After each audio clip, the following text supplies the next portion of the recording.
on both sides of the border. Disculpa la falta. So, do we have a volunteer note taker who would also be a presenter at night? Just to give the conclusions of the workshops. What we want this to do is not just be informative. What are the issues? How do we want to take up? What proposals do we have that unify us? We can always find things that we disagree on. What things can we unify around, bring to our labor movement, bring to our community organizations for action? So these are questions. Do we have a volunteer note taker going once, twice? I'm already doing. 3, we have a volunteer, Fatima from Sacramento. Thank you, Fatima. Great. So the conclusion. So without more introduction, who wants to go first? Luis Carlos.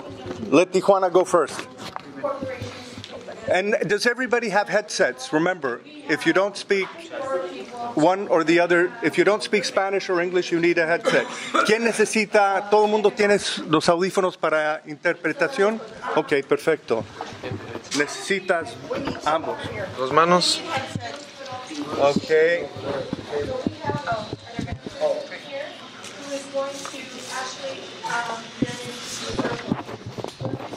Well, we're going to start and you'll get the headsets as we go. Okay. Alan, ¿cuánto? 5 o 7 minutos. 5 o 7 minutos, ¿me dices cuando llegue 5? Sí. Ok. Sí. Bueno, pues buenos días a todas y todos. Es un honor encontrarme entre ustedes, luchadores sociales, estudiantes, sindicalistas, militantes, activistas por los derechos humanos, laborales,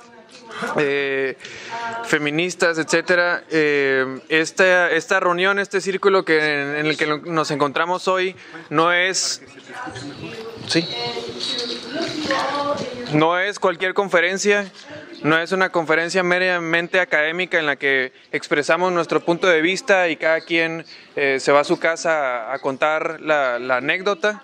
Lo que estamos sufriendo como pueblos, como jóvenes, como mujeres y hombres, como trabajadores de ambos lados de la frontera y en Canadá también, es algo que debemos de echar atrás. Esta conferencia es por la cancelación del NAFTA, del TLC, y esta mesa es muy importante para que compartiendo estas experiencias, para que entendiendo cuáles son los efectos del TLC, no solamente históricamente a 23 años de la imposición de este horrible tratado, sino actualmente cómo es que podemos unificar fuerzas, y ahí yo emulo y secundo el llamado del compañero Al Rojas de realmente ver cómo podemos en los hechos, más allá del discurso, más allá de las promesas, poniendo los pies en la tierra, qué podemos hacer los que estamos aquí y volviendo a nuestros lugares de origen para resistir a estas políticas que nos destruyen como pueblos, como seres humanos que somos. Bien, voy a hablar en 3 aspectos. Vuelvo a esto que comento, que tiene que ver con cómo vivimos y sufrimos los efectos del TLC en México actualmente. Después haré un pequeño recuento que, leyendo el texto que nos comparte Álvaro Villagrán, va muy de la mano acerca de una breve explicación de los orígenes del Tratado de Libre Comercio y culminando con propuestas en concreto de qué podemos hacer realmente, lo que está en nuestras manos para poder dar pasos hacia esta cancelación del TLC. Bien, pues en México vivimos la barbarie. En México sufrimos los efectos de la destrucción del campo mexicano. El narcotráfico sustituyó el maíz por la marihuana, por la amapola, y desgraciadamente estamos en un estado cuasi autoritario en el que hace pocos días se impuso la Ley de Seguridad Interior. Los compañeros en la causa constitucionalista que es donde viene el compañero, nos han explicado muy bien qué significa la Ley de Seguridad Interior, que es la legitimidad y legalización de la represión de la protesta social. Eso apenas se acaba de probar en las cámaras y está por llevarse a cabo a nivel constitucional. Es legitimar lo que ya se venía haciendo desde hace años en México. Tenemos desgraciadamente miles de feminicidios, asesinatos de mujeres en Juárez. Estado de México es de los estados que repunta los asesinatos de mujeres y pues desgraciadamente vivimos la brutalidad y la violencia de género día con día en Tijuana, en Baja California y en todo el país.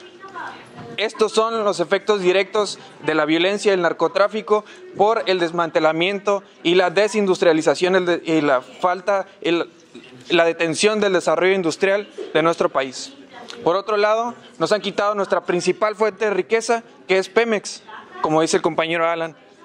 Históricamente, como pueblo y como ciudadanía, orgullosamente decíamos, nosotros tenemos como riqueza principal 40% del presupuesto nacional, el petróleo. Pero Peña Nieto, este régimen corrupto y asesino, este régimen entreguista al servicio del imperialismo de Estados Unidos, del gobierno de Estados Unidos, aprueba e impone en paquete de reformas estructurales la madre de todas, que es la reforma energética. En 2014 se aprueba y se impone por esta Cámara de Diputados que no representan al pueblo mexicano, que no representan a los trabajadores y los sectores oprimidos y los pueblos, imponen la reforma energética, la que tanto esperábamos desde hace 20 años, la que resistimos por años, y ahora el régimen del PRI está imponiendo esta reforma energética. Ya vemos los efectos con la crisis económica que estamos viviendo. Por un lado está la reforma laboral, que ya se tocará en el tema de derechos laborales que se está programado por hoy, pero se tiene que explicar que estas reformas incluso se están negociando en estas rondas de renegociación del TLC. El propio régimen está introduciendo la posibilidad de que estas reformas entren en el Tratado de Libre Comercio. Entonces, esta falsa promesa o amenaza de los gobiernos de Canadá y Estados Unidos por aumentar el salario no es la misma consigna y la demanda de los pueblos y los trabajadores en México, que tiene que ver con un aumento salarial de emergencia. Esa no es la consigna en común que tenemos con esos gobiernos que, si el mexicano no nos representa, mucho menos los extranjeros que vienen realmente a saquear nuestro país. Entonces, para no repetir lo que va a comentar el compañero, bueno, las exportaciones e importaciones pues están realmente a la tutela de Estados Unidos, y México pues es el terreno perfecto para terminar de saquear lo poco que nos queda de las minas y de los sectores públicos en lo que pues es producto realmente de la lucha de los pueblos en México a través del siglo XX. Es la destrucción de la Constitución de 1917 que emanó de la Revolución Mexicana. Con la reforma educativa se está destruyendo el artículo 3º, que tiene que ver con la garantía de la educación laica, gratuita y obligatoria.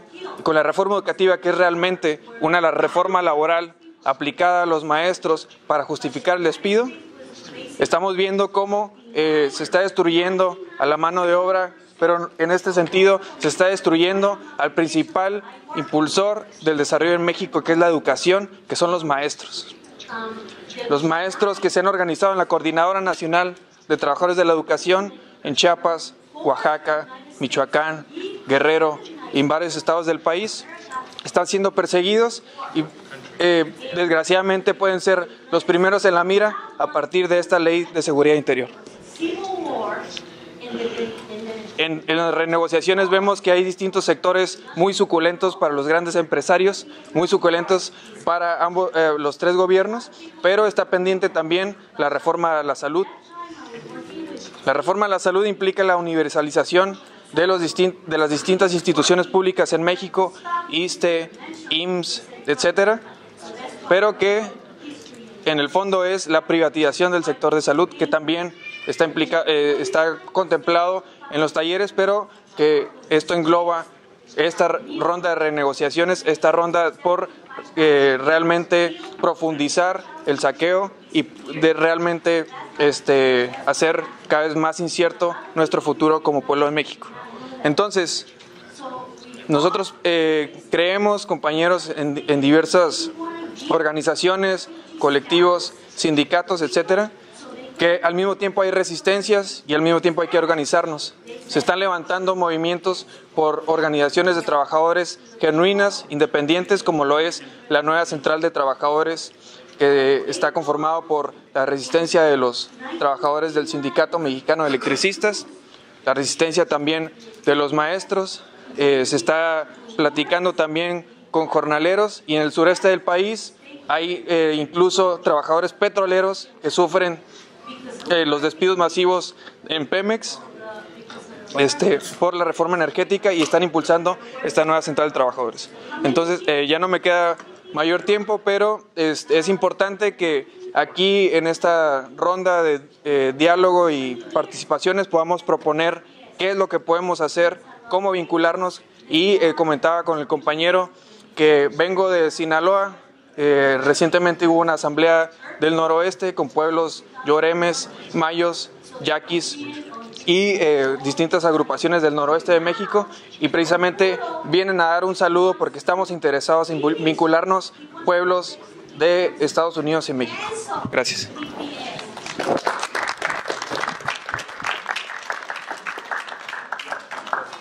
Our next speaker, sorry, we many different tasks. Our next speaker, ¿que te animas, Yesenia? Yes.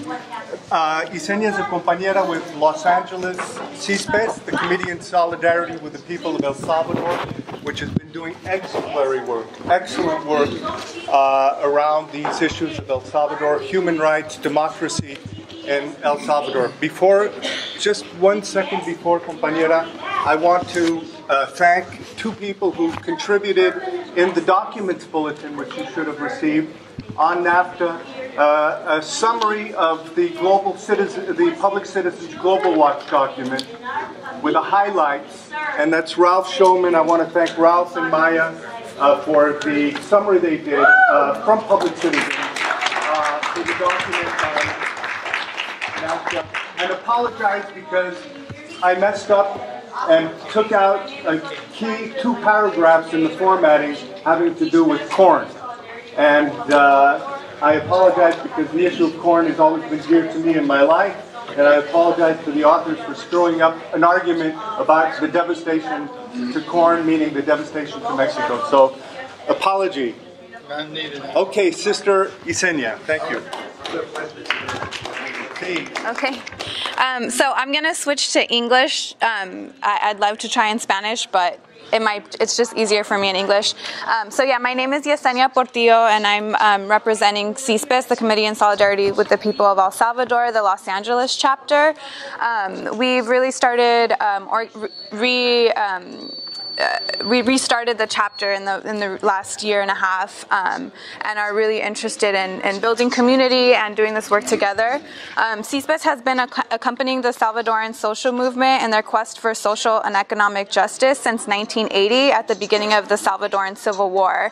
And I'm going to talk about the impacts of CAFTA on El Salvador and the responses to CAFTA by the progressive FMLN party and the Salvadoran social movement. So to give a little bit of context,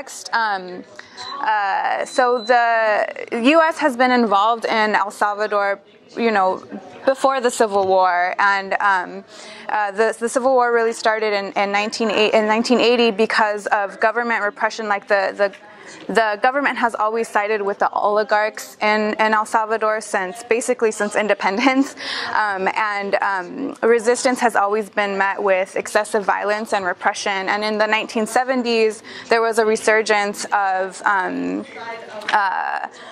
community organizing, union organizing that was met with extreme violence. And during the 70s, the U.S. was providing a lot of military aid to El Salvador. And by the time the Civil War started, the government right-wing death squads had already killed about 30,000 students, community organizers, and it really culminated in the assassination of Archbishop Romero, who had been asking the U.S. to stop funding the Salvadoran government even by that time. So once the Civil War started, once the social movements decided to take up arms, the U.S. started funding the Salvadoran government to the tune of $1 million a day. $1 million a day, yes, for 12 years. So then the U.S. economic interest was about stemming the spread of socialism, right, in the region. But now U.S. involvement in El Salvador is a lot more direct, where we have the U.S.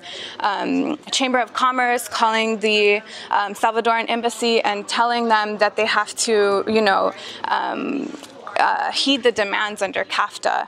So I'm going to talk a little bit about that, I guess. Once the peace accords were signed in 1992,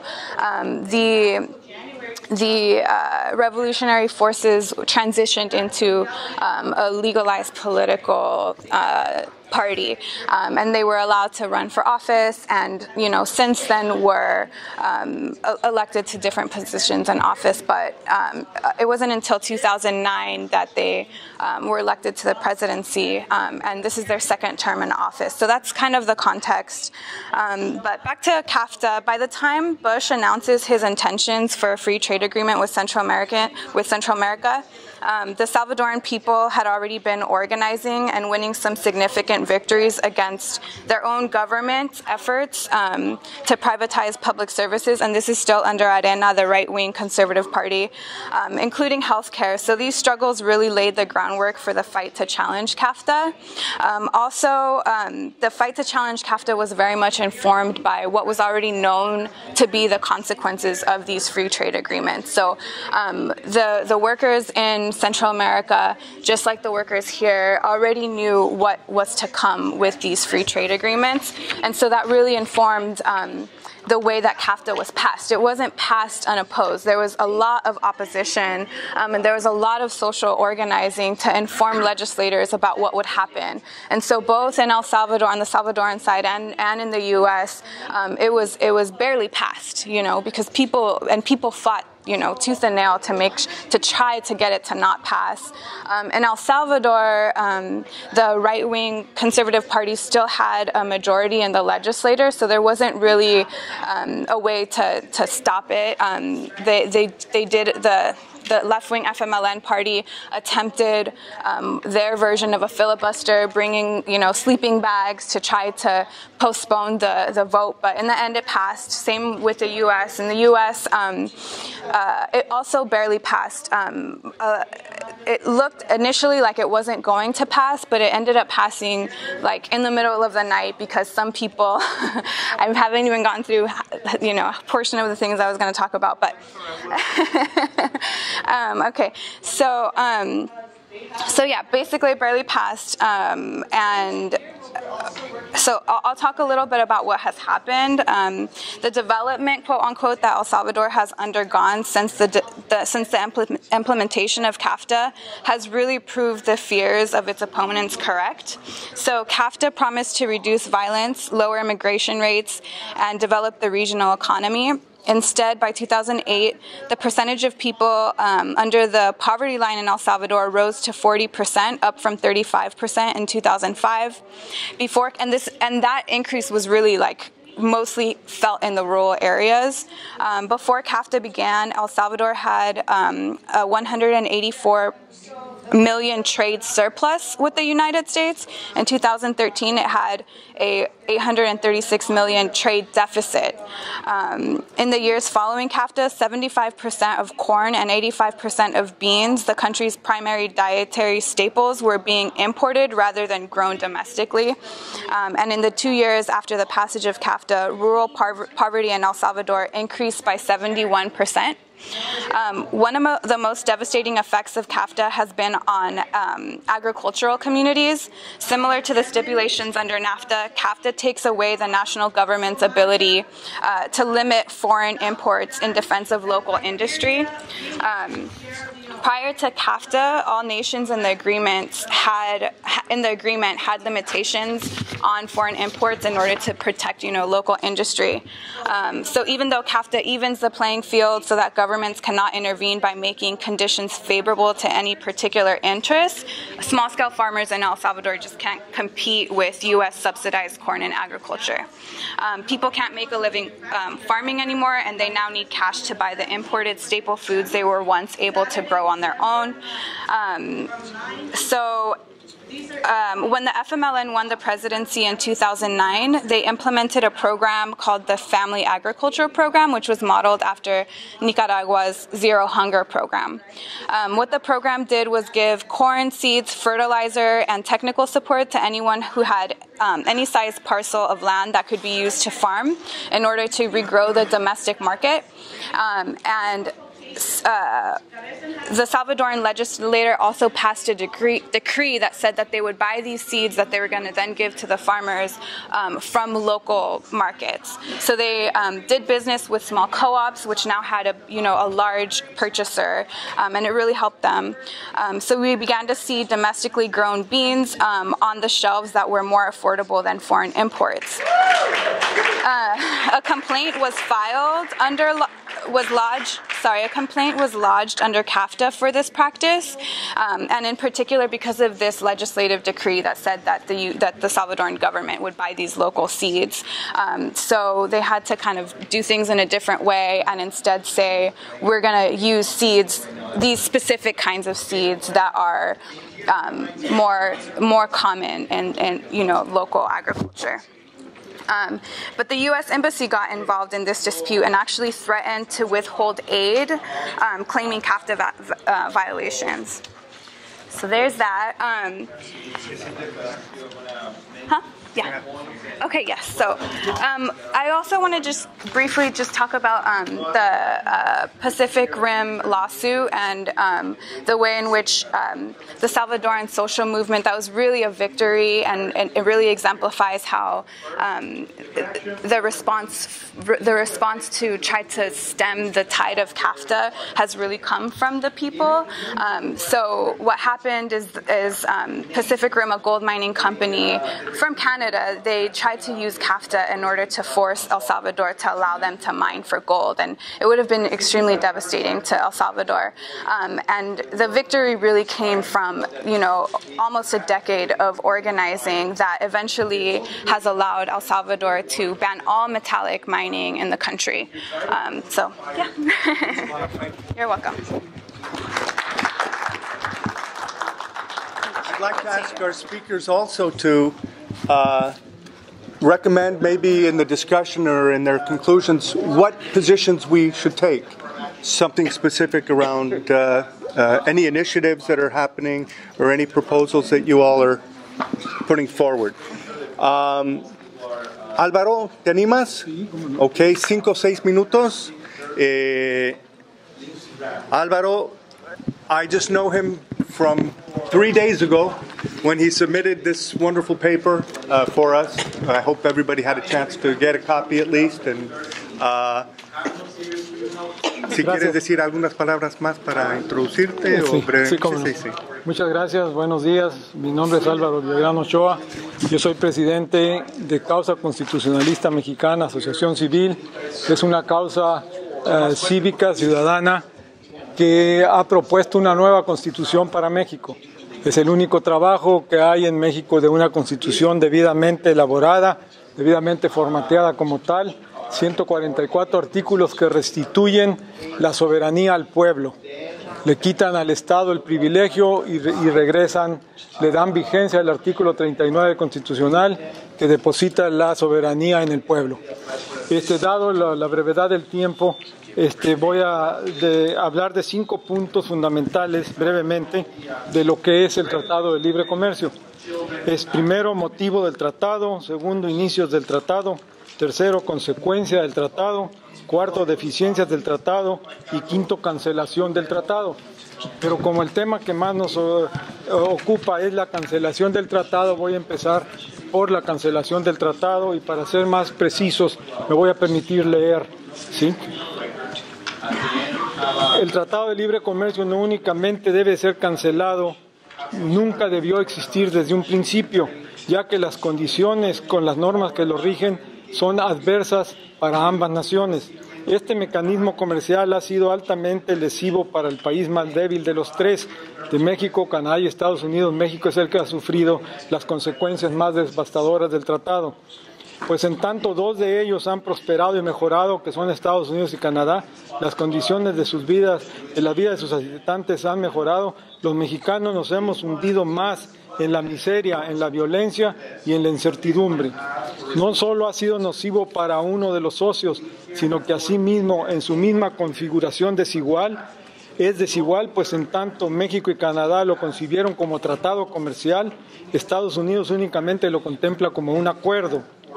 La administración norteamericana actual pretende renegociar el tratado, no para superar las deficiencias que lo caracterizan, sino para imponer a su socio mexicano condiciones de intercambio comercial más injustas y solo benéficas para Estados Unidos. Durante 23 años hemos padecido los embates del error histórico de haber pretendido asociarnos con el país más productivo del mundo sin tener nada que ofrecer a cambio. Y hoy, que la soberanía norteamericana pretende mayores ventajas, alzamos la voz para exclamar que habremos de renegociar aquello que nos es adverso, siempre y cuando favorezca los intereses de México, cosa que nunca ha sido ni texto ni espíritu del tratado. La cancelación del tratado, aun cuando se origina en la soberbia y el despotismo de Estados Unidos, será lo mejor que le pueda pasar a México, cosa aun cuando se origina en la soberanía, en la soberbia y el despotismo, será lo mejor que le pueda pasar a México, pues ello significa que el gobierno se verá forzado a voltear hacia adentro, el gobierno mexicano se verá forzado a voltear hacia adentro y dejar de pensar que del exterior le vendrán mejores condiciones de bienestar. La salida nos obliga a los mexicanos a promover el desarrollo nacional, partiendo de la autosuficiencia que nos lleve a fortalecer el consumo interno y el ahorro nacional, elementos que no hemos logrado al amparo del tratado. Del comercio exterior que México ejerce, solo el 62%, solo el 62% que se realiza con Estados Unidos es dentro del Tratado de Libre Comercio. Nosotros, el socio mayoritario es Estados Unidos, pero solo el 62% de nuestro comercio es con Estados Unidos. De ese universo de intercambio, solo el 40% de nuestros productos entran en tarifa arancelaria preferencial. Y al ser nosotros el principal proveedor, al ser México el principal proveedor de bienes para Estados Unidos en esa materia, dentro del tratado, aún saliéndonos del tratado, nuestros productos únicamente serían gravados con del 2 al 6% de arancel, de acuerdo a los nuevos tratados, a los nuevos convenios de la Organización Mundial de Comercio. Entonces no necesitamos, para evitar un 2% de impuesto, ligarnos a un tratado que es adverso. Dadas las condiciones de mercado, la tasa gravable solo sería, como les digo, del 2 al 6, lo que hace injustificable la humillación mexicana al intentar por parte un tratado tan desigual ante la arrogancia de Estados Unidos. Nosotros concebimos el Tratado de Libre Comercio, la concepción general es que es un tratado de libre comercio, es un tratado comercial que firmó México. Es totalmente equivocado, compañeros. Les voy a leer cuál es el motivo del tratado. Contrario a la concepción pública generalizada, el Tratado de Libre Comercio, desde la perspectiva mexicana, nunca fue un tratado comercial en sí, sino fue un programa económico surgido de la debilidad e inestabilidad económica del país. Carlos Salinas de Gortari, habiendo sido secretario de Programación y Presupuesto en la administración de Miguel de la Madrid, puso en práctica 4 programas económicos distintos, mismos que fracasaron todos y como consecuencia sofocaron la economía nacional. Ante este fiasco, decidió México ingresar al GATT. ¿Qué significaba ingresar al GATT? Eliminar la economía proteccionista y ponerse de acuerdo en las mismas tarifas que regían en el mundo comercial como era Estados Unidos, Japón, Alemania. Ese grave error abrió la economía mexicana a una importación masiva de bienes, ya que nosotros no producíamos nada.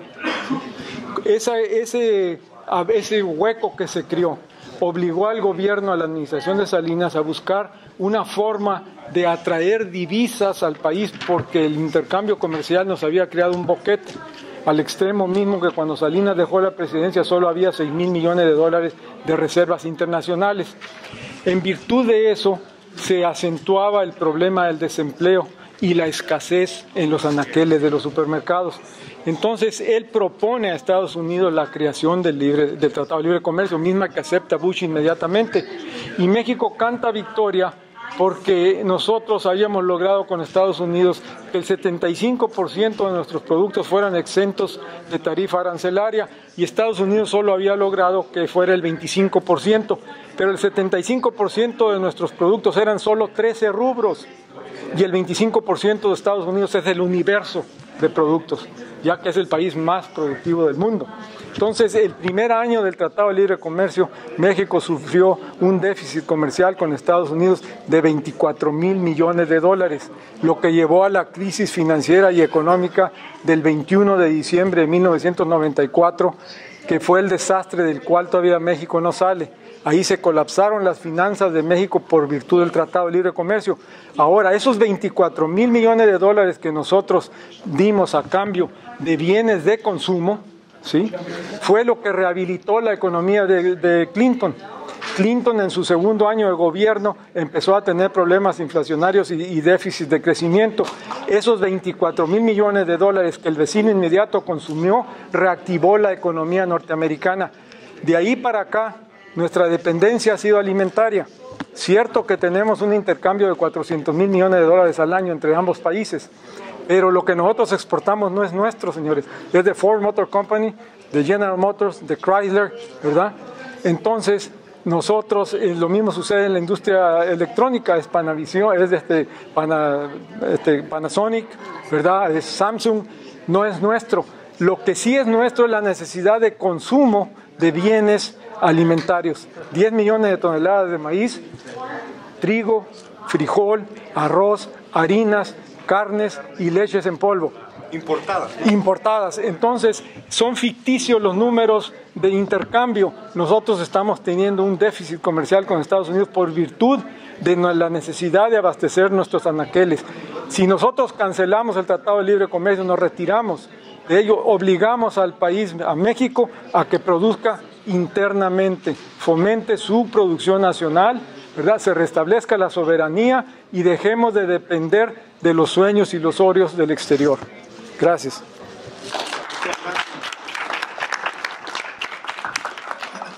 Y me disculpo ante todos los que presentan por ser un poco feroz con el tiempo, porque lo que queremos en realidad es escucharlos a ellos y a ellas y tener tiempo para que haya una discusión amplia entre todos. Nuestro último orador, Juan José Bocanegra, que viene de Seattle y que nos va a platicar. Muchas gracias. Muchas gracias. Primero quisiera darle las gracias a los compañeros que organizaron este evento. Oh, perdona, yo creía que era una cámara. Creo que siempre hay una gran oportunidad en cualquier tiempo que nos podamos juntar para discutir lo que está sucediendo con nuestras comunidades. Yo no quiero hablar sobre el NAFTA y los detalles del diablo, porque ahí es donde está el diablo, ¿verdad?, en el detalle, sino de lo que está pasando con las comunidades inmigrantes, especialmente la gente que ha salido de México después de NAFTA, que quedó derrumbada, que no son inmigrantes, sino trabajadores desplazados. Que es la palabra correcta que deberíamos estar usando. Es como el gran desplazo de los indígenas que pasó en the Trail of Tears, ¿verdad? Cuando desplazaron todos estos compañeros indígenas del sur hasta Canadá. Y creo que nuestra experiencia con el trabajador indocumentado en los Estados Unidos, especialmente en el norte, ha sido que la mayor parte de la gente que llegó hasta las fronteras de Estados Unidos no sabían exactamente por qué o cuál fue la razón que ellos estaban desplazados. Ellos lo único que sabían es que andaban en busca de una vida mejor. No se habían dado cuenta o no tenían el entendimiento político de que había una serie de políticas nacionales e internacionales que se estaban llevando a cabo que les estaba quitando su vida que habían podido gozar en su nación principal. Y eso ha tomado un proceso educativo que muchas veces nosotros no nos damos cuenta que se necesita que establecer. un proceso de educación política que se tiene que inculcar en nuestra población para que puedan ser verdaderamente, que entiendan lo que está pasando y poder luchar en contra de las condiciones que están enfrentando. Creo que una de las cosas principales que miraron muchos de nuestros pueblos es que de repente se dieron cuenta a través del proceso de ser inmigrantes de lo que estaba pasando en su propio país, de la corrupción, del establecimiento del control que tenía el imperialismo sobre México y sobre otros países latinoamericanos, que muchas veces les pasaba en su día cotidiano como algo que no les molestaba, ¿verdad? Ellos seguían comiendo tortillas, comiendo frijoles y dando su vida diaria. Pero de repente, cuando ha habido este cambio que fue tremendo para cerca de 16, 18 millones de personas, se encontraron viendo otro diferente mundo. Eso es la misma cosa que necesitamos que hacer. Yo no vengo a darles los detalles sobre los números y todas esas cosas, porque creo que hay un mensaje mucho más importante que tenemos que establecer. No de pelear en contra los demócratas o pelear en contra los republicanos o en pelear en contra estos imperialistas, sino comenzar a hablar entre nuestros mismos trabajadores, entre nuestros mismos pueblos, para comenzar a organizarnos, para comenzar a inculcar la necesidad de cambiar este mundo, de cambiar esta sociedad. Porque es una cosa hablar y siempre estar diciendo, no, esto es lo que nos están haciendo estos republicanos y que los demócratas nos están vendiendo, que Clinton y que esto y que pero seguimos votando por estos desgraciados. Seguimos siguiendo sus políticas, seguimos hablando con ellos sobre que hay la posibilidad de un capitalismo que no sea tan cruel, que hay una posibilidad de un capitalismo que sea más gentil, de que hay una contradicción en el capitalismo que no es gentil, que no es capaz de tener ningún sentimiento. Y esa es la cosa que necesitamos que nosotros comenzar a inculcar entre nosotros, hablar entre nosotros, tener, como decía un compañero amigo mío que se llamaba Tyree Scott, tenemos que hablar uno con el otro, tenemos que comenzar a discutir. En sesiones como estas y en sesiones en las casas, en las comunidades, en los barrios, en las cantinas, donde tengan la oportunidad de hablar con esos compañeros y esas compañeras sobre cuáles son los pasos que tenemos que tomar. Y a mí me da mucho orgullo de estar viniendo de la ciudad de Seattle, el estado de Washington, porque esa región se llama como la cuna del Red Diaper Baby, ¿verdad? Porque hay mucho vato loco, mucha gente loca allá que quieren socialismo, que quieren cambios sociales, que quieren imponer impuestos a los ricos ahora que están dándole más dinero. Tenemos que regresar a las comunidades locales y decirles, ¿sabes qué? Tenemos que imponerle a los ricos impuestos para que paguen sobre todo lo que les están regalando a nivel nacional. Tenemos que comenzar a hacer eso, ¿verdad? Y tenemos que hablar entre nosotros para poder hacer eso en las comunidades locales. No dejarlos que salgan con la suya a nivel nacional.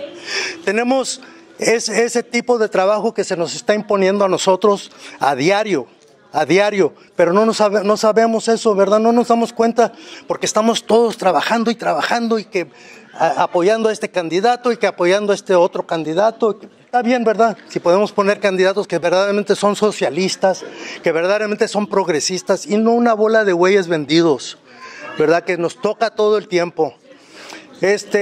Así que nomás una experiencia bien breve. El año pasado, el 1 de mayo, nosotros, porque yo organizo el 1 de mayo, me di cuenta que la coalición llamó por una huelga general. Hicimos una llamada para una huelga general.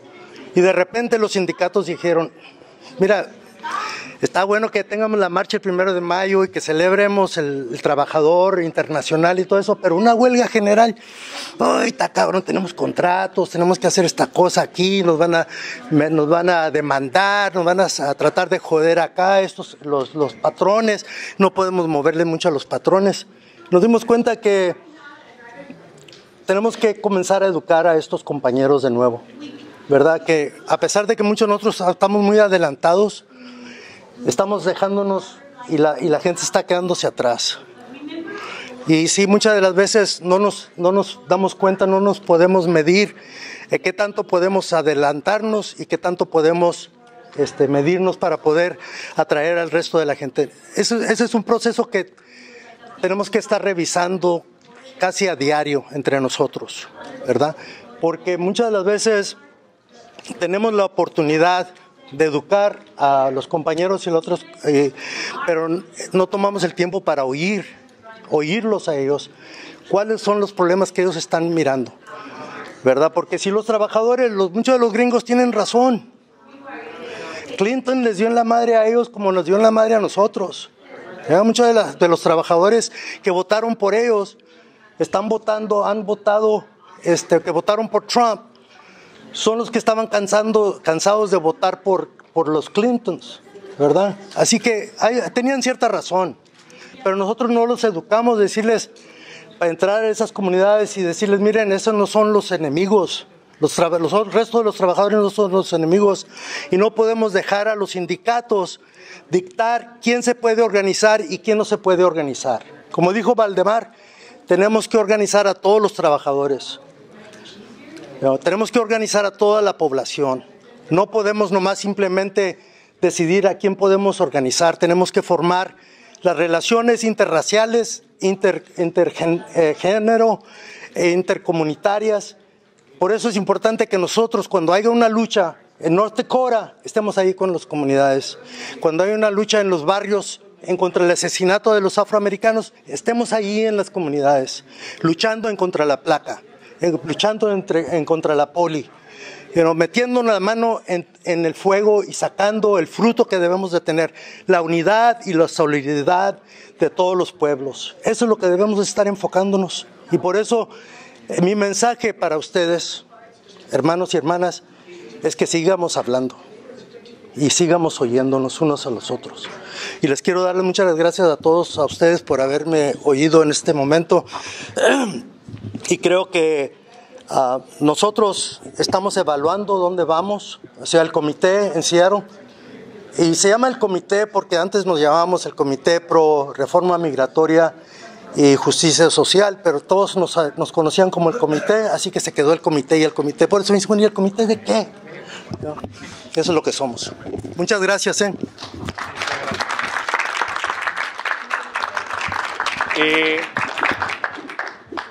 We're going to open up the discussion. The only ground rules, we're asking people 2-3 minutes at the most so that we can have a first round. If we have time, we can have a second round. But nobody will be called on a second time unless everyone else who hasn't spoken has had a chance to speak. So once again, just if we can keep in mind some of the things that we would like to focus on around this theme, that we can draw as conclusions, and any action proposals or resolutions. We had a sheet with proposed action proposals that you could fill out, and I don't know where it went. It's one of the casualties of this larger turn. But anyways, you can write them. I think, Fatima, any proposals can be written down, or you can put them on a sheet of paper on your own. So I'll take a list of speakers, maybe take 3, start with, I'll get 3 at it. Yeah. Okay, we'll take the compañera, behind you 2, 3, and 4. Let's just do 4 for now. And you need, yeah, primera ronda. You need to use these to speak. So you have to put that down. Okay. Am I ready to go? You're ready to go. Sisters and brothers, we prepared a document called NATA's Better Legacy, which addresses a study that the Public Citizen Global Trade Watch had published, a dossier on NAFTA's devastating impact. The study we made excerpts from, which demonstrate unequivocally that revisions, modifications, changes to NAFTA cannot ameliorate or basically alter the problems that are intrinsic to the free trade agreement. And I think this is the critical thing that we want to emphasize and on which we wish to seize. The basic issue for us, and which I think we should share, is that the nature and content of NAFTA is such that no amelioration will alter the politics of what is afflicting working people in the United States and Mexico, throughout North America, throughout the areas of Mexico that have been subject to the consequences of the free trade agreements, as they are called. So bear with me a moment. I'm looking for a particular reference to this.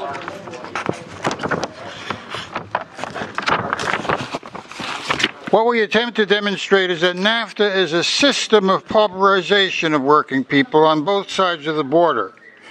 The war of U.S. workers, which is imposed by NAFTA, destroys hard-fought for social and economic gains while undermining the very fabric of labor organization and working-class communities. The war on Mexican workers and campesinos attacks the historic legacy and gains of the Mexican Revolution.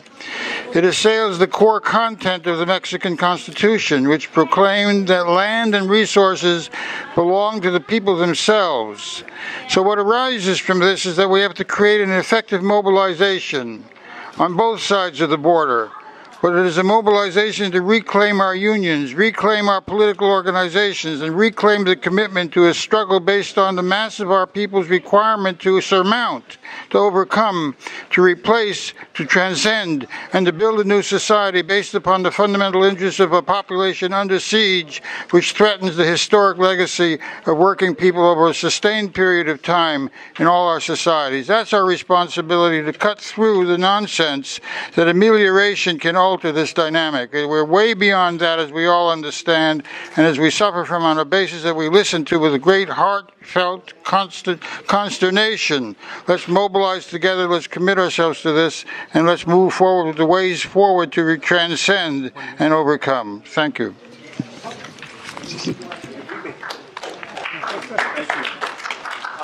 I forget, I think it was the sister?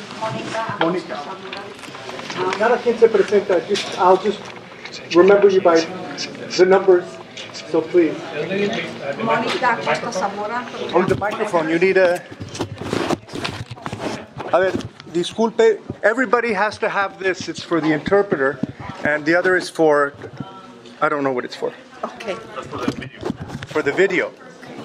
No, nada más. Guárdalo en la mano. Okay, do I wear this? No. Okay.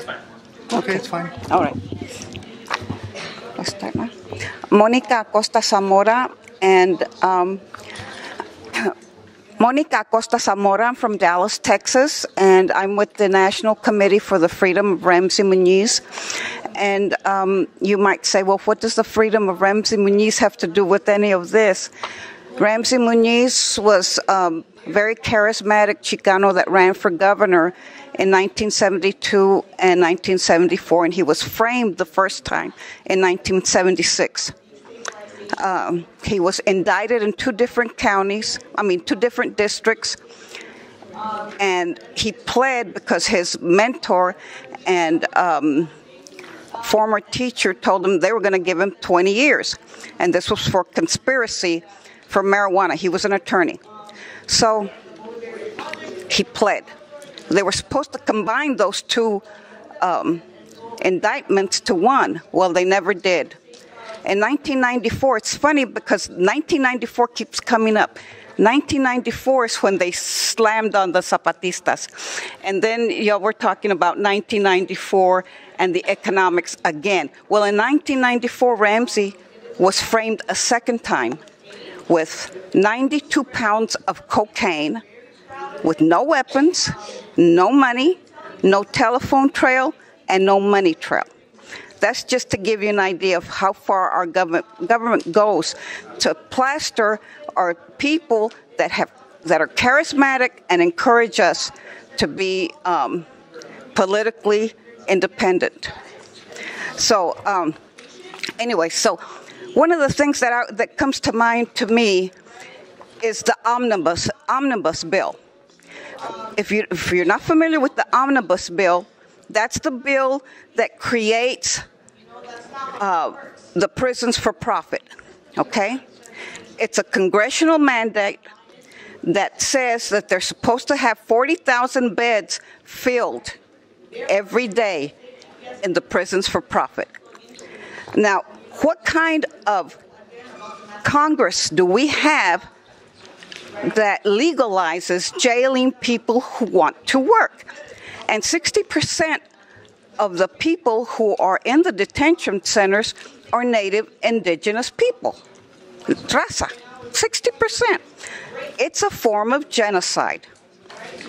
I mean, I don't know how else to say it except that it's a form of genocide. But I did want to just bring that up, and how can we work to get rid of that congressional mandate?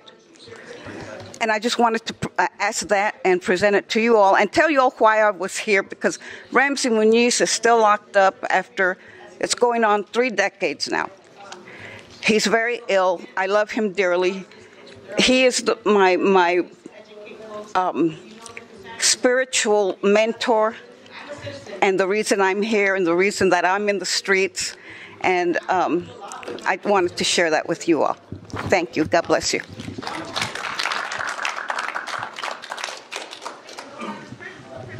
Thank you.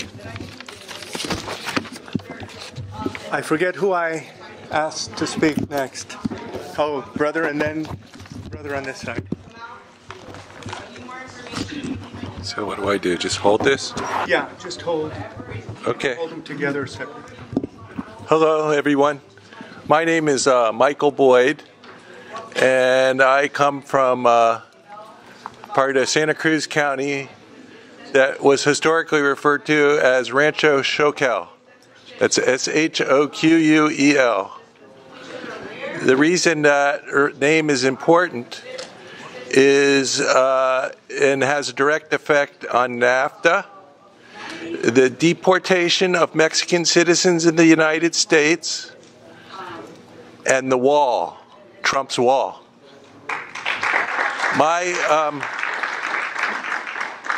My story begins in 2007, the beginning of 2007 and the end of 2006, when I entered into a mortgage for a property I have in Choquel and a property I have in Sunnyvale, California, in Santa Clara County, commonly referred to as Silicon Valley. When I signed the mortgage, I didn't realize I was signing a document that gave the United States government the right to take my property. Like me, there were 72 million borrowers just like me that were affected. Instead of just rolling over, though, I sued the government. I have a suit pending right now in the United States Court of Appeals for the Ninth Circuit against the United States of America and the state of California over my land title.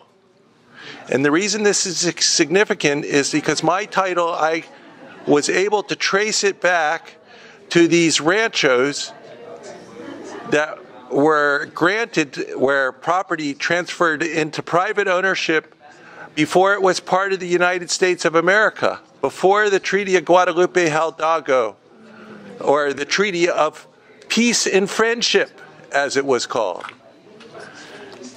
That treaty granted rights to Mexican citizens that have been forgotten. One is, under NAFTA, it allows a duty to be charged on imports from Mexico. That's forbidden by the Treaty of Guadalupe Hidalgo. It's a specific section of the treaty.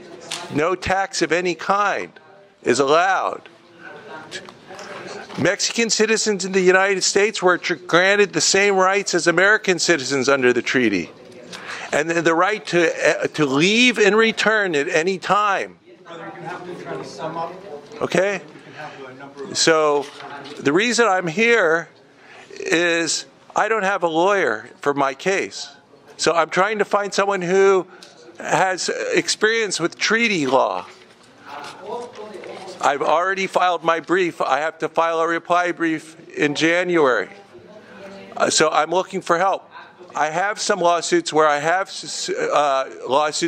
attorneys. Like, for example, I have a lawsuit against the U.S. EPA where Earth Justice is my attorney. Some things they help you, some things I can't get a lawyer for. So that's why I'm here.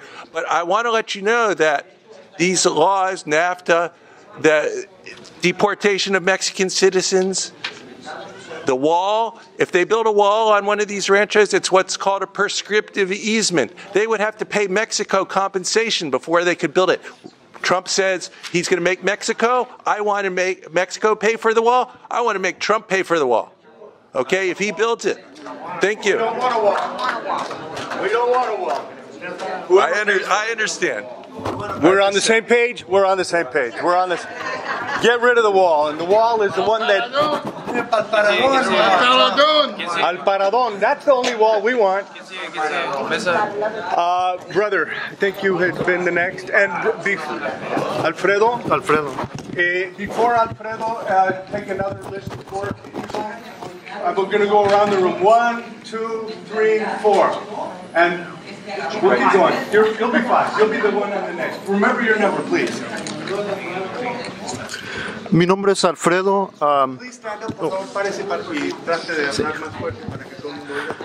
Mi nombre es Alfredo, soy a primera generación chicano mexicoamericano y su ponencia tiene como meta la cancelación del Tratado de Libre Comercio.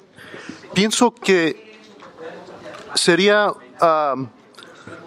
es una meta buena basada en las circunstancias que está viviendo México, y no solo México, pero los trabajadores que aquí en Estados Unidos, pero solamente yo estaría de acuerdo con cancelar el Tratado de Libre Comercio después de hacer un análisis exhaustivo de lista de demandas que se podría presentar al gobierno de México como soluciones para las adversidades del Tratado de Libre Comercio.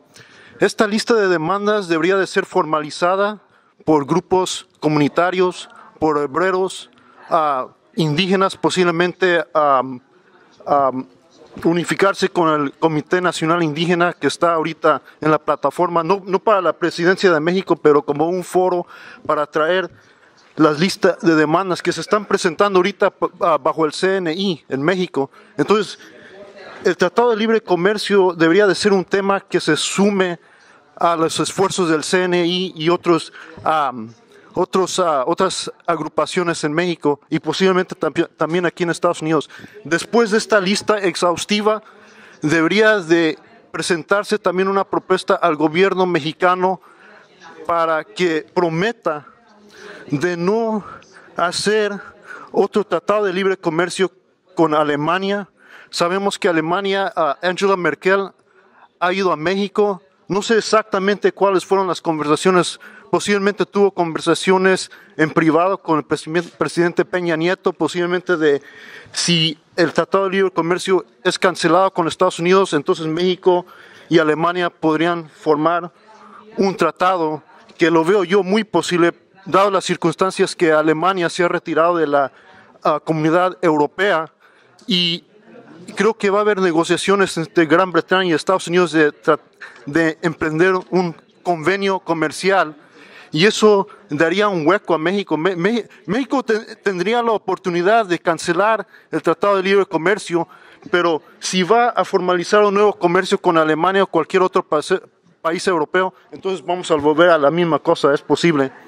Entonces, debería la comunidad mexicana en general demandar al gobierno de México que no emprenda un convenio con cualquier país del mundo y que debería de ver primero por las necesidades del pueblo mexicano. Entonces, simplemente mi humilde propuesta es que solamente se cancele el Tratado de Libre Comercio con Estados Unidos después de hacer un análisis y proponer al gobierno mexicano que no va a hacer otro Tratado de Libre Comercio con cualquier otro país. Gracias. Gracias. I'd like to just mention one thing. You have seen in your packets greetings that came to this conference from Chile, from Brazil, from Peru, from Haiti, from a number of countries. And one of the messages, one of them came from Brazil. Brazil is not part of the North American Free Trade Agreement. It has a multilateral agreement with the European Union. And it's devastating for Brazil. The compañero is right to say that these alternative, supposedly better free trade agreements are no better. And I urge you to read the statement from Brazil. It's in Portuguese. I will be translating it soon. But you can, if you read Spanish, you can get through it. It's a very important statement. Just one clarification. Germany has not left the European Union. It's Britain. I said Britain. I mentioned Britain. You're right. Just a clarification. Right. And Germany is the economic engine of Europe. It's the economic of the European Union. Right. And so Germany is in the position now to possibly form agreements. It is in the process of. Exactly. It will be devastating that Germany, I want to just mention one more thing, that Africa may be the target, may be the target of massive exploitation. Well, we have to move on. Can we move on and leave this for the second round? Can we move to a second round? Number 2, I'm sorry, remind me. Was it Fatima, then the sister, and then the brother? Then I'll pass. Somebody else speak. Buenas tardes, mi nombre es Claudia Lucero, vengo de Chicago, de una organización de migrantes latinos, Alianza Américas. Soy mexicana, entonces para mí es importante si alguno de los compañeros pudiera explicar un poco más también la relación y coincidencia entre la propuesta de ley de seguridad interna en México con la renegociación, cancelación del NAFTA, en los procesos de negociación de esto y las elecciones presidenciales del próximo año. Entonces, creo que no hay coincidencia, creo que es una coincidencia, entonces a lo mejor profundizar un poquito más en eso. Y sobre todo, digo, para mí como mexicana organizada, es importante también entrar en un proceso, como bien lo decía el compañero, ¿no? Creo que llegamos a este país y empezamos a ver otras cuestiones, empezamos a organizarnos, empezamos a desarrollar también nuestro intelecto político, ideológico, de qué manera podemos también como comunidades organizadas mexicanas hacer un impacto en esto, ¿no? Porque la militarización también lo estamos viviendo acá en Estados Unidos, esa represión, no solamente de esta administración, pero pues se ha intensificado, ¿no? Bajo esta nueva administración y que también lo vemos plasmado muchas veces en los cuerpos policíacos de muchas de nuestras ciudades, ¿no? Entonces, pues solamente dejarlo así, creo que como migrantes somos sujetos de cambio, no solamente aquí en este país, pero también en nuestro país de origen.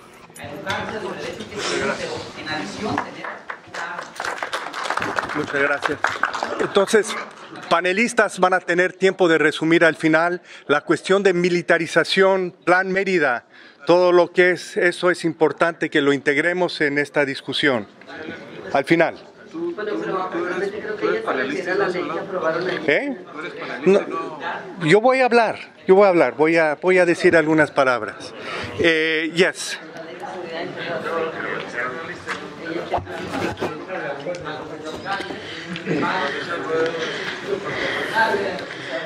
Hello, good afternoon. My name is Juisa Jimeno. I'm with the Freedom Socialist Party, and I'm also a rank-and-file member of SEIU 721. And so I have a comment and a question for the panel. I think it's really important. I'm really glad this conference is happening because the role that labor unions can play in pushing against NAFTA and CAFTA is really important, because the same political and economic forces that want to lower the standard of living for workers around the world are the same ones that are trying to break our unions and lower our standard of living here. And if it weren't for the labor movement, most people wouldn't have a decent living wage or health benefits or pensions. And so I know that my union, with its problems, passed a resolution in support of sanctuary and addressing the homeless crisis in LA County. And I could see my union supporting the fight against CAFTA and NAFTA, as well as the boycott against Driscoll's and any other boycott, because there are workers who have family members in Mexico who are probably farm workers also who are getting exploited. So, and to raise that consciousness, so I think it's really important. I think the other part is that labor and the left needs to work together. Yes, there are disagreements, but figure out what we can agree on to bring that consciousness and strengthen any kind of movement. And so my question is, for the panelists, what is the relationship in Mexico and El Salvador between the labor movement and leftists that could be helpful for us to learn from? Because I would like to know what the case is for that. And I also have copies of the resolution on sanctuary and the homeless, if anybody would like a copy. Thank you. Thank you so much, sister. Thank you. I inadvertently forgot to call on Brother Scott, who I think you had. You had your hand up, and I apologize. Yes, of course. Of course, we have time. Before the next, I want to just make one comment to two people who are here with us. There are two panelists who we wanted to hear from in the morning, who were important to help frame the discussion. That's Brother Scott and Sister Susana Prieto. And they're here. They're going to be speaking at the end of the session tonight. They're going to be in workshops. Unfortunately, we would be further instructed, and I think we would be having a much richer discussion if they had been able to present early on. I do apologize to both of you. We were a little bit unable to sort of control the schedule and the time this morning, but I just wanted to apologize to you, Brother Scott. No apology necessary, Brother Al. My name is Scott Holdison. I'm the Vice President of UAW Local 551 in Chicago. And NAFTA has been in the face of the auto worker since its inception. We fought hard against it in the beginning. And we've fought hard against the Trans-Pacific Partnership. What these so-called trade agreements really are just a corporate giveaway. They give undue power to the corporations, exceeding the power of the people of these countries, any one of these countries, or all of us together. But if we work together in solidarity across borders, we can overcome this power. But it's going to take a mobilization like we've never seen before, because the corporations have mobilized and they've gone beyond just being nationalistic corporations. They've gone into being global corporations with the global governmental power that they've established in these free trade agreements. So we need to crush these free trade agreements. In order to do that, we're going to have to organize internationally, and that's why I'm here. I'm here because I want to work together with my brothers and sisters across the borders, and I think we need to have our brothers and sisters from Canada involved in this conversation as well. NAFTA and all these free trade agreements open the borders, just throw the borders wide open for corporations while slamming the door shut for the human beings who are affected by these corporate trade deals. So, thank you. We need to pull down those walls and work together across borders and get away from this nationalistic us against them idea of the working class that's been thrown in our face by this Trump administration. They played on our fears, and a lot of the people haven't been sophisticated enough to catch on to the notion that they've been taken. And we need to educate our brothers and sisters on that, and that's the reason that we're here today. And I want to thank you, Al. Thank you, Brother Scott. That is the theme of this weekend. That's really what we're about. So, compañera here, compañero here, compañera here, and compañero there. Where? Yeah. So that's you're 5. You were 5 this last round? No. You were. So you are. So who goes next? Diana. Oh, no, I think as I went around the room the second, I think I started here. Gracias. We'll get all 5 of them. Believe me, I'm sorry. Bueno, mi participación primero va en el sentido de cómo nosotros como activistas o que participamos en organizaciones sociales podemos trabajar juntos. Si a veces o muchas veces somos indiferentes a los problemas que están sucediendo en nuestra propia colonia o lugar donde vivimos. Es decir, a veces somos como en las iglesias, que están muy bien ahí en su organización o en su iglesia, pero en casa no, o en su localidad, no están trabajando como se debe de ser. Tristemente vemos muchas organizaciones y muchos colectivos que han caído ya en las redes también de las presiones gubernamentales y que se han dejado sobornar también por estas decisiones. Sin embargo, lo que sucedió con el terremoto en México, nos dimos cuenta que la gente puede organizarse sin necesidad de alguien en específico que te esté diciendo por aquí y por acá. No es específicamente una sola organización, no es específicamente una sola colectiva, sino la necesidad de la comunidad de salir adelante de un problema inmenso como en el cual estamos cayendo y el cual nos ha arrastrado nuestro gobierno. Entre feministas también hay muchas corrientes, de repente que tú piensas así, que tú piensas acá, pero en el momento que se requiere el apoyo para abogar por una compañera, entonces ahí tenemos que estar todos juntos, ¿no? Esta reunión es muy importante para esas acciones, porque debemos, yo creo que hablando de específicamente acciones, buscar como en cada una de nuestras organizaciones o colectivas la parte contralora o la parte de honorabilidad que exista dentro de tu grupo, un grupo también que pueda estar observando que las personas no estén cometiendo ese tipo de actos y seamos evaluados pues en nuestro hacer desde nuestras familias, incluso en el lugar donde vivimos, hasta cómo nos estamos organizando en el lugar donde estamos, de quién recibes dinero, por qué recibes dinero, quién se los... Todas esas contralorías son muy importantes, al igual que cada una de las acciones que se ejerzan como colectivo. Otra cosa también muy importante que veo aquí y que les aplaudo es la horizontalidad, la toma de decisiones de manera consensual y que no sea únicamente una sola persona que decida de manera vertical lo que va a suceder.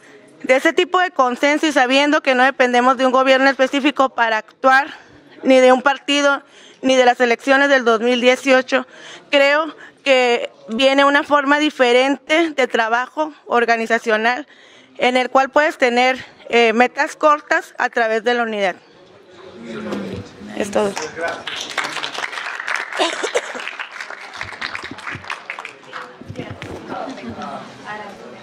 Thank you. My name is Val Carlson. I'm also with the Freedom Socialist Party, and I think that the NAFTA and CAFTA and all of these agreements are extremely important for us to be organizing around.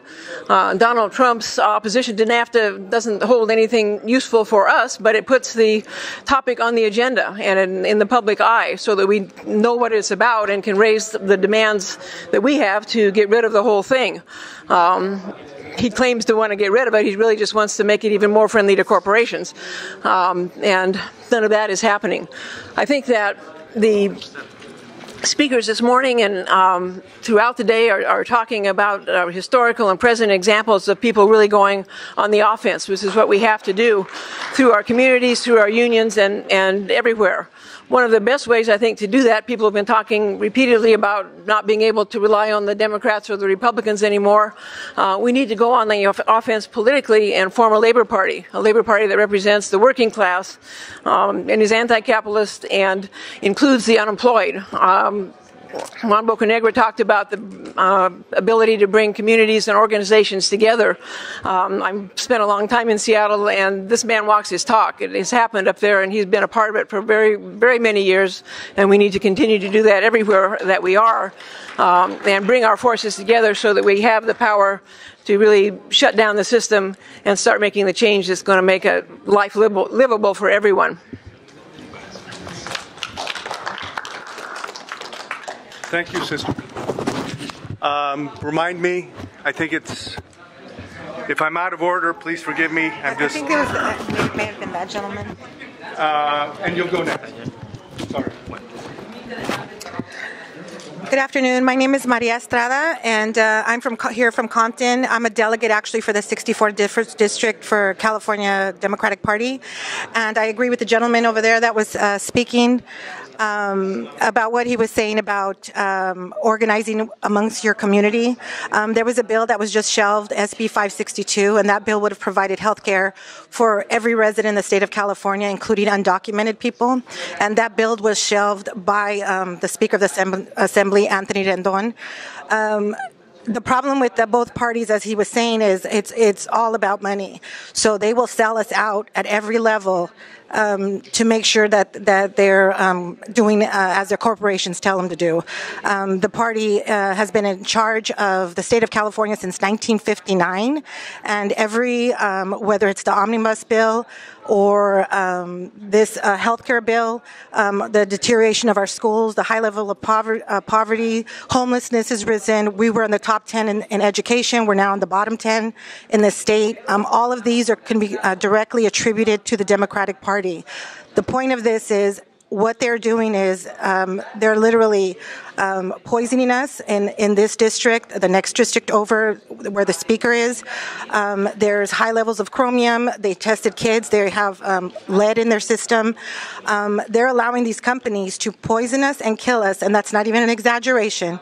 And they're not fiscally responsible. There's no culpability. They file bankruptcy and they just open up shop next city over. This has been going on for decades. And unless we organize within our communities with the workers and take over these city councils and start at the very bottom level, this is going to continue. Everybody seems to be scattered, and we need to unite. I agree with what she was saying about a labor party, something like that, because the system, the way it's set up right now, is completely against the people. And however we need to do that. I'm an activist. I'm not a politician. A friend of mine who just came in here convinced me to become a Democrat, to become a delegate. So I'm a delegate. I'm also a voter on the Central County Committee of the LACDP.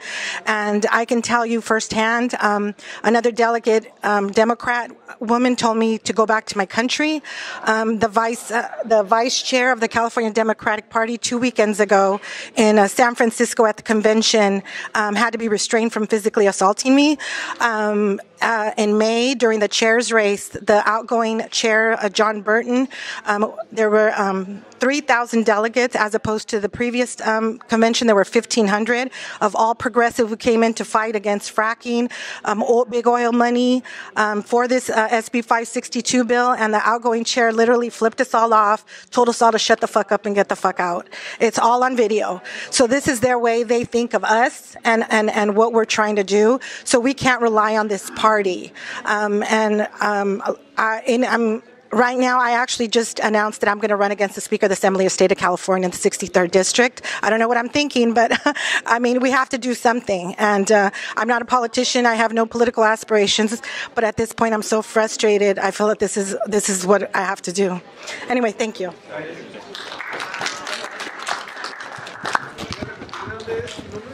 Your name? Maria Estrada. I'm actually here in Compton.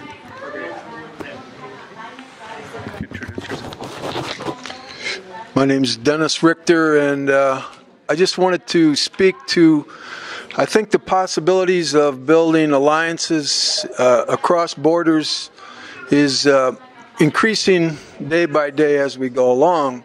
It's increasing because of what big capital has done to workers in the United States and farmers, and what it's doing internationally to workers and farmers in Mexico. In the U.S., you can look at family farmers in the Midwest. The average age of a family farmer in the Midwest is 60 years old. This year is going to be the third year of bumper crop prices for corn and soybeans.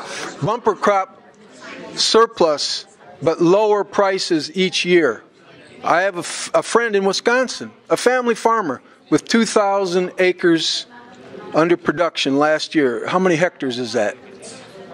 What's an acre in hectares? Does anybody know? 2.3. So you get 2.3 hectares per acre. So 4,000 hectares, one family farmer. Because of the price of the crops, he had to sell his farm. Because to produce one more year at a loss would mean he would lose everything. This is not unusual today.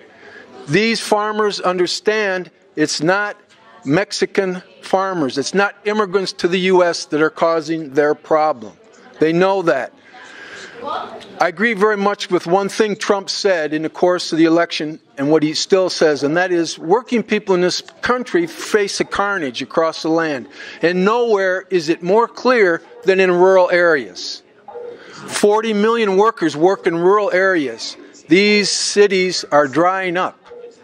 You know what the advice is of columnists, of those who rule in this country? Move to the big cities. Let them dry up and die.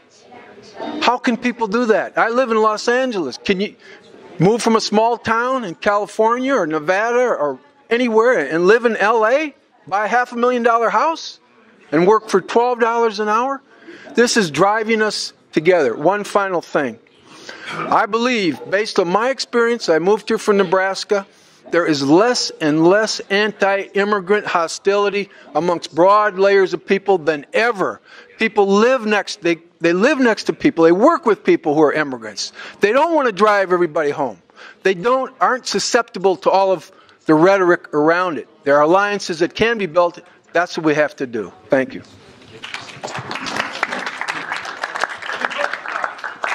We're supposed to go to 2 o'clock, and we want to give the speakers a chance to say some concluding words. I'm going to ask Carlos to be our last, and then I remembered that I'm supposed to be on the panel as well, so I'm going to say a few concluding remarks of my own.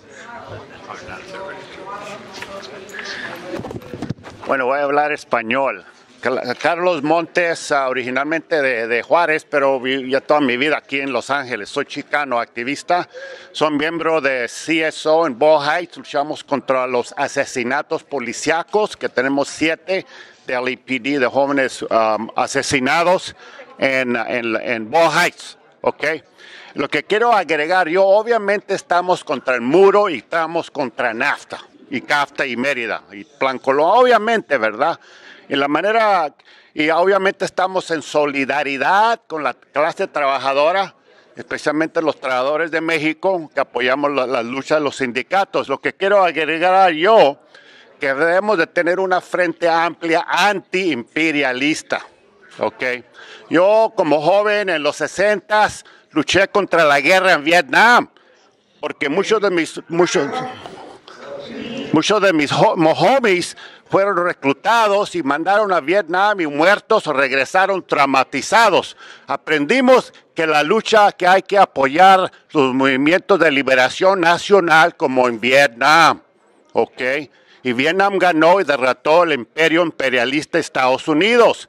Ahora hay luchas en todo el mundo que son antiimperialistas y que debemos de apoyar. Y también esas luchas son democráticas, luchas democráticas de la gente trabajadora de otros países, sea en América, en Sudamérica, Asia o África. Ya sé que posiblemente va a haber algunas opiniones diferentes, pero mi opinión como chicano activista aquí en Los Ángeles de apoyar los movimientos antiimperialistas, los países de Latinoamérica que luchan contra el imperio de Estados Unidos. Y hemos tenido ejemplos como Venezuela, Bolivia y otros lugares, ¿verdad?, que han elegido a gobiernos socialistas que ahorita el Estados Unidos quiere derrotarlos, ¿verdad? Bueno, nosotros entonces para acabarlo es apoyar las luchas democráticas, las luchas de liberación nacional, apoyar países que se unen también económicamente contra Estados Unidos. Okay, la principal cosa es derrotar el imperio Estados Unidos, anti-imperialist struggles throughout the world. Thank you, gracias. Gracias. Gracias. Y autodeterminación para los países. Sí. I want to say just a couple of words of my own. And I'm going to do it in Spanish, if that's all right with you. You all have headsets. Yo quiero concluir nada más diciendo lo siguiente. Si ustedes ven en los paquetes de documentos, hay una resolución que fue adoptada por el Consejo Laboral de San Francisco, muy importante, porque esa posición es una posición independiente del movimiento obrero. Afirma una posición independiente por la cancelación del Tratado de Libre Comercio y por una serie de demandas que reflejan la necesidad de los pueblos y de los trabajadores en ambos lados de la frontera en relación a los boicots, y es un llamado a la movilización. Creo yo que una tarea que tenemos todos en nuestros sindicatos o nuestras organizaciones comunitarias es llevar esa resolución del 14 de agosto. Es una resolución por la cancelación y en defensa de los derechos laborales de los trabajadores, derechos democráticos en ambos países. No es un rechazo de tipo nacionalista, antiinmigrante como el de Trump. Y es posible que Trump llame a cancelar al TLC y se retire del TLC, cuidado.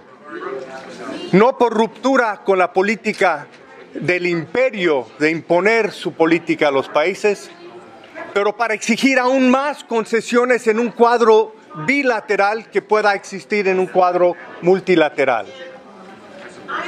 Por eso, esta resolución y llevar esta discusión lo más lejos posible en el movimiento sindical, el movimiento laboral comunitario es importante.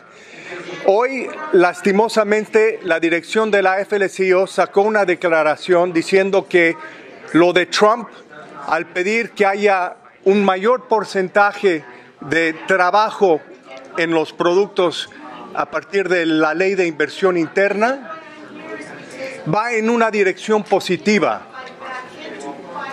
No va en ninguna dirección positiva porque no está situado dentro del marco de los intereses mutuos de los trabajadores en ambos países.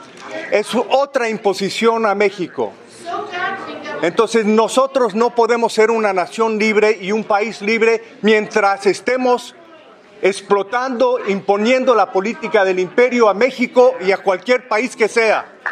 Estados Unidos no tiene ningún derecho de imponer sus dictados a ninguno. Y eso es lo que quiere Trump y eso es lo que quiere esta política. Por eso tenemos que decir alto y basta ya. Vamos a tomar 2 minutos, 3 minutos de los ponentes, por favor, para resumir y hacer propuestas. Mi propuesta era llevar esa resolución lo más lejos posible dentro del movimiento laboral.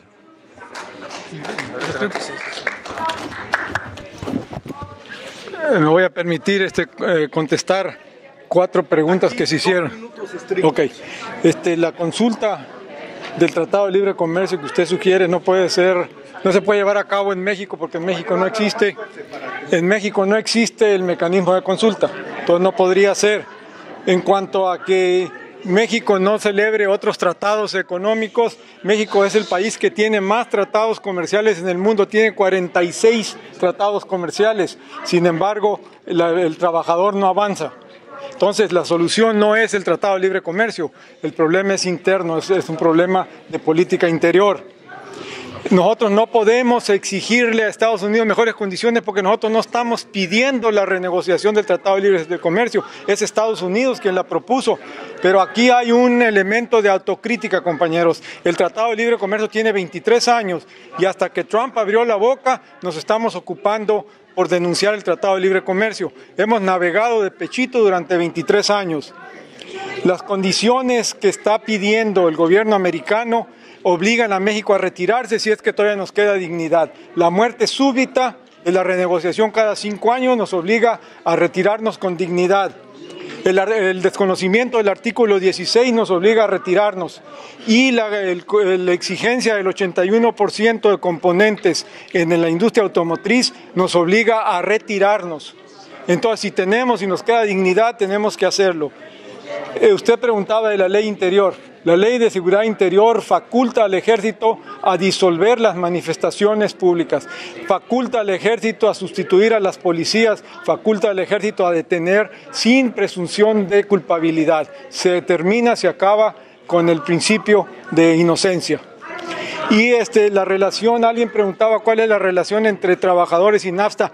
En México los trabajadores quieren el salario digno, no les importa ningún tratado y repito, si hay 46 tratados y seguimos ganando, a partir de enero vamos a ganar 88 pesos, $5 al día y trabajamos 46 horas a la semana, no 40. Somos de los países miembros de la OCDE el único que tiene 46 horas de trabajo por semana. Entonces el trabajador, la relación es salarios y ningún tratado. Todo para México. Producción y consumo interno. Gracias. La compañera. Bueno, ¿qué decir? Disculpe. Ahorita el trabajo que está llevando a cabo CISPE siempre es de informar a la gente de los esfuerzos de involucramiento de los Estados Unidos en la política de El Salvador, que la embajada siempre está con muchos esfuerzos de desestabilizar la democracia. Entonces, nada más pedir pues que pongamos atención de la manera en que nuestra embajada, que los embajadores estadounidenses se meten demasiado en la política. Ahorita en El Salvador hay como un esfuerzo muy fuerte de la derecha de desestabilizar la democracia y de imponer como a través de la Corte Suprema, que está controlada por la derecha, de hacer cosas muy inconstitucionales para poder ganar las elecciones. Nada más. Anotar la necesidad, Fátima, donde estés. ¿Sigue Fátima por ahí? Bueno, resolutivo el apoyo a CISPES. Lo digo seriamente, apoyo a CISPES porque CISPES ha estado desde el inicio al lado del pueblo y de la nación. Yo me acuerdo cuando estuve en el 80 en El Salvador, fui después del sepulcro del padre Óscar Arnulfo Romero. Fue un momento transformador en mi vida. Entonces hay que estar siempre de lado y ayudar a desenmascarar la política de Estados Unidos en relación a Centroamérica. No se habla mucho, hay más maquilas que van, les abren las puertas, es una situación de total destrucción, tenemos que estar al lado. Compañera, muchas gracias. Compañero, y después termina Luis Carlos. 2 minutos, por favor. ¿Cómo no? Vamos a pasar a ver un video de discusión, saludo de los compañeros y compañeras de San Quintín, directo en vivo. Bueno, de nuevo para dejarles con este pensamiento, sabemos que las deportaciones y sabemos que estos tratados no son nada más con el intento de seguir destabilizando la posibilidad de que el trabajador se organice. Si no estamos de acuerdo en eso, no estamos en acuerdo de nada. Segundo, es tiempo, como dice el gringo, to put up or shut up. Muchos de los sindicatos, muchas de las organizaciones que yo conozco y que he trabajado por muchos años, siempre dicen: nosotros apoyamos al trabajador indocumentado. Si los apoyen, organícenlos. pongan su dinero en organizarlos y no anden con mamadas, porque si no lo hacen es su propia derrota, porque el golpe que viene no es simplemente en contra del trabajador indocumentado, es en contra de todos los trabajadores. Y así que tenemos que poner conciencia en lo que estamos diciendo. Yo sé que tenemos, por ejemplo, las ciudades santuario. ¿De qué sirve que tengamos ciudades santuarios si la gente mexicana y la gente negra y la gente asiática pobre y la gente indígena los tiran de las ciudades grandes como de San Francisco, Seattle, Los Ángeles, se van para las ciudades de las orillas, porque no pueden vivir en esas ciudades ya? ¿De qué sirve decir que apoyamos al trabajador indocumentado si no los organizan, no ponen los servicios para organizarlos cuando están en combate con sus patrones? Yo he estado en muchas situaciones donde hemos estado en combate con los patrones y les hemos pedido directamente a los sindicatos, vengan, ayúdenos a organizar, y nos dicen, ¿sabes qué? Esa no es nuestra área de trabajo. Ah, no, pues ¿qué es la área de trabajo de ustedes? ¿Comprometerse con los contratos? ¿Eso es todo? No, hombre, no mamen. No, tenemos más cosas que hacer. Así que esta es la oportunidad de poder sobrevivir y poner conciencia en lo que estamos haciendo. Muchas gracias. Pues Carlos, y después vamos a dar término. Invitamos a todos que por favor se queden para dialogar con nuestros compañeros de San Quintín, y después vamos a pasar a la segunda sesión y luego a la tercera sesión de talleres. Creo que el grueso de nuestro trabajo es en talleres. Ok, bien.